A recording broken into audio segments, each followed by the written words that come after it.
আরে মামা তুই এমন রয়েছিস তোরে আমি খুঁজতাছি। কেরে কিনলে গে? না এম নই চা খাইতে আর কি। কেরে কিনলে গে? আমি চা খাওয়াইতাম, আজকে তুইও খাওয়া। ঠিক আছে আমি দুইটা প্রশ্ন করবো, যদি তুই উত্তর দিতে রস তাইলে আমি খাওয়াবো, আর যদি না দিতে পারি? না দি তাহলে তুই খাওয়াবি। ওকে ডান, কর প্রশ্ন তুই। তুই অঙ্কের মধ্যে না ভালো ছাত্র আছিলি? হ, আমি তো সবসময় অঙ্কে ভালো ছিল। তাইলে তোরে আমি অঙ্ক দিয়ে প্রশ্ন করি। কর, অঙ্ক নিয়ে কর। আচ্ছা মামা তাইলে কসে ফাঁসে আর তিনে কত?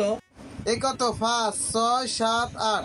হিসাব মিলছে, এখন তুই পকড়া হাত দিয়ে হিসাব করবি। ঠিক আছে, দিলাম পকেটে হাত। কর। কয়বার মামা? পাশে পাশে কত? 11। যাবড়া 11 হইলো কেমনে? আচ্ছা দেখ, এবার তুই পকেটে হাত দে, আমি বুঝাই দিই 11 কেমন হয়েছে। আচ্ছা ঠিক আছে দিলাম। এবার কত তোর পকেটে আঙ্গুল কটা মামা? 10টা। আচ্ছা মামা, আঙ্গুলটা একটু লড়াতে পকেটের ভিতরে। तू समझा? हाँ नहीं तू समझा नहीं।